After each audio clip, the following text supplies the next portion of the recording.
Qué gusto estar con ustedes nuevamente. Ya estamos en la parte final, en el desenlace del libro. Y muchos se preguntarán, bueno, ¿cuántos capítulos tiene? Y pues déjenme decirles que tiene 20. Vamos por el 17, entonces vamos en la parte final. Y pues iniciamos.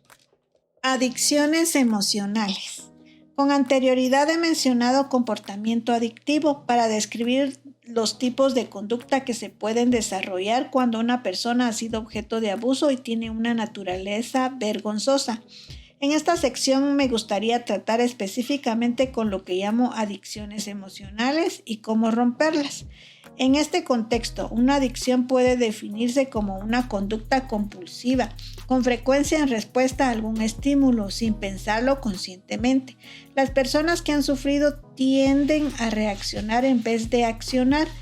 Esto significa que reaccionan basados en sus heridas emocionales, en vez de actuar de acuerdo a la sabiduría y la palabra de Dios. Por muchos años, cada vez que me enfrentaba a una situación o con una personalidad que me recordara mi pasado, respondía emocionalmente. Reaccionaba por miedo en vez de actuar en fe. Este tipo de incidentes pueden ser muy confusos en la víctima herida porque todo pasa tan rápido que ni siquiera entiende por qué se comporta de esa manera.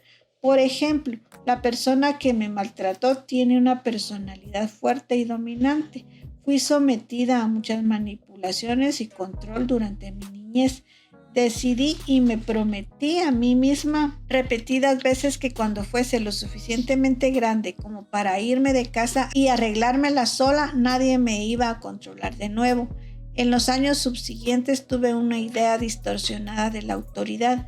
Veía todas las figuras de autoridad como mis enemigas. Tenía tanto miedo de ser controlada y manipulada que cuando alguna persona trataba de hacerme hacer algo que yo no quería, reaccionaba con rabia o me retiraba.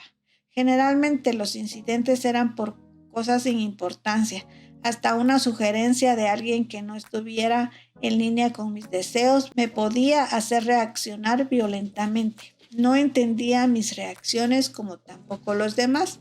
Lógicamente sabía que me estaba portando mal. No quería actuar de ese modo, pero me sentía incapaz de cambiar.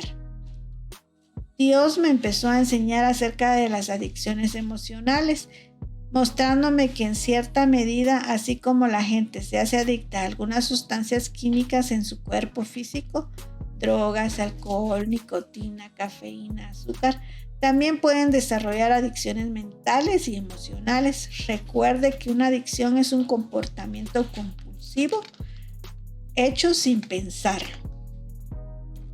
Mis reacciones violentas eran básicamente mi manera de decir a la gente, no me van a controlar.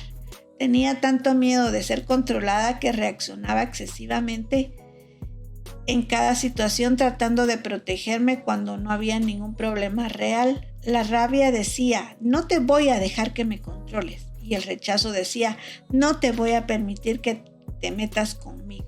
Una persona no puede resultar herida si no se involucra en una relación. Por lo tanto, cuando pasaba algo doloroso o atacaba a la persona o me negaba a encarar el problema.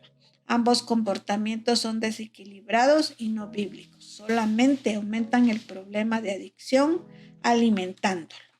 Si una persona es adicta a las drogas, cuanto más drogas consume, más las necesita. Cuanto más tiempo se deja controlar por las drogas, más demandará la droga. A la larga, la droga la consume. Tiene que romperse la adicción. Eso significa negarle a la carne la sustancia a la que está acostumbrada y pasar el dolor de la abstinencia para poder ser libre. Se aplica el mismo principio a las adicciones emocionales y mentales. Adicciones a estar preocupado y a racionalizar. Una de mis adicciones mentales era estar preocupada. Estaba preocupada, siempre preocupada. Aunque no hubiese nada de qué preocuparse, yo encontraba algo. Desarrollé un falso sentido de responsabilidad, siempre intentando resolver problemas para los cuales no tenía solución. Vivía en constante confusión. Como resultado, mi mente estaba constantemente llena de temores y razonamientos. Aunque esto me dejaba física y mentalmente exhausta y me robaba cualquier atisbo de gozo, no lo podía controlar. Preocuparme y racionalizar eran mis únicas respuestas al problema. Aunque mi comportamiento era anormal, para mí era normal porque esa era la forma en que siempre reaccionaba a los problemas. La palabra de Dios dice: confía en el Señor. Salmo 37:3. Pero no es fácil confiar si uno ha sido maltratado. La gente en quien usted confiaba que lo cuidaría no lo hizo, sino que abusó de usted. Lo lastimaron terriblemente, por lo que usted se prometió a sí mismo que nunca más nadie le volvería a lastimar. Usted no espera para ver si lo van a herir o no. Usted simplemente levanta muros de protección alrededor suyo para protegerse del daño. Una de las maneras en que se protege es tratando de imaginarse todo. Si lo logra, tiene todo bajo control y no hay nada que lo tome por sorpresa. Cuando Dios comenzó a obrar en mi vida, me mostró claramente que era adicta a preocuparme y a racionalizar, y que tenía que desprenderme de ello. Si se presentaba un problema y no intentaba resolverlo, me sentía totalmente fuera de control por dentro. Debe recordar que yo quería tener control completo de todo lo que pasaba a mi alrededor, pensando que así nada me lastimaría. Yo creía que podía cuidar muy bien de mí misma, pero no creía que alguna otra persona pudiese hacerlo. Niéguese a sí mismo. Si alguno quiere venir en pos de mí, niéguese, olvídese, no haga caso, no se mire a sí mismo y a sus propios intereses. Niéguese a sí mismo y sígame. Marcos 8:34. Mientras el Señor seguía trabajando pacientemente conmigo, me enseñó que podía confiar en Él, que podía creer que Él estaba obrando en mis problemas, a pesar de que yo no lo estuviese haciendo. Mi parte era dar un paso de fe y negarme a tener miedo o racionalizar.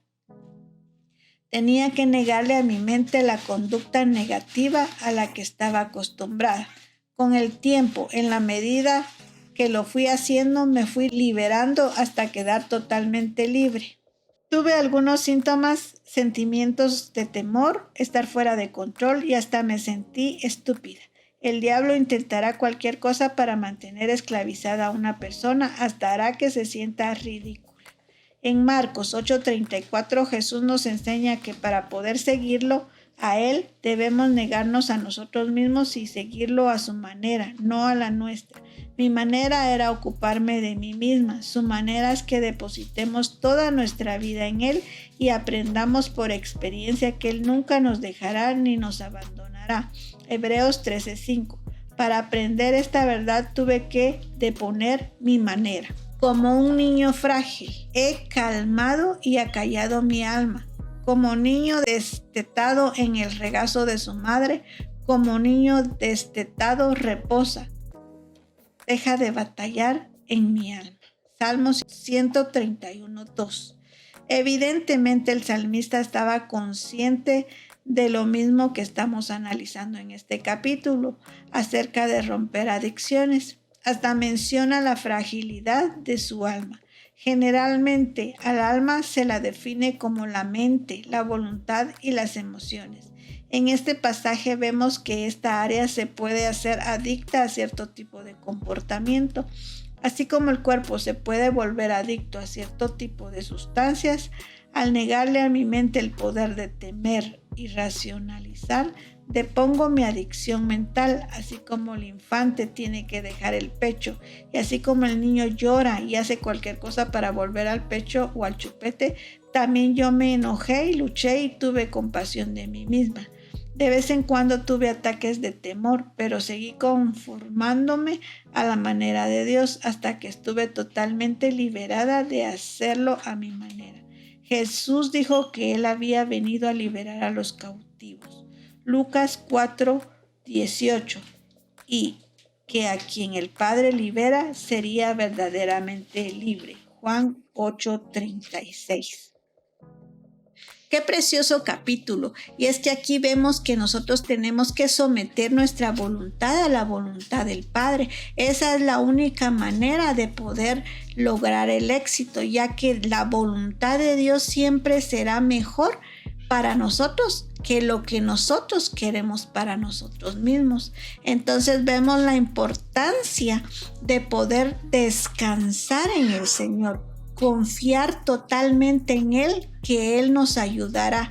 De esta manera, cualquier temor, cualquier duda, cualquier afán, cualquier preocupación se desvanece, ya que para Dios no hay nada imposible y Él puede ayudarnos en todo cuando nosotros dejamos que Él nos ayude y descansamos totalmente en Él.